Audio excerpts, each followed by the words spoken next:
Zakaat Fitra kimis insanas pethn chu wajib? Aya prat kans shakhsas cha Zakaat Fitra diun. Assalamu alaikum wa rahmatullahi wa barakatuh. Zakaat Fitra chu prat ekis temis shakhsas pethn yus aqil asi, balig asi te maldar asi. Emin matlab cha tel nabalig ya mes gaire bay cha asan man pethn chun fitra wajib kihin tan. Na belki yim şart as bayan kır aqil gets asun, balig gets asun, maldar gets asun. Emis shakhsas peth ham panun fitra wajib gasan, ham chus gasan pannen timan shakhsan hun, timan afradan hun yim emis tahti kafalat asan. Yani emsinde bach cha asan, emsin zanan cha asan ya bazi awqatan mol mojdi cha asan emsi siten emis pethen yiman sarni hun fitra wajib gasan. Wan chu shun fitra qar chu wajib gasan.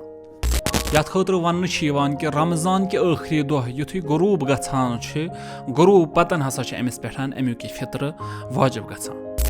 Te yus ye subhay namaz Eid parna bront jant behtar chu namaz Eid parna bront gatsi ye ada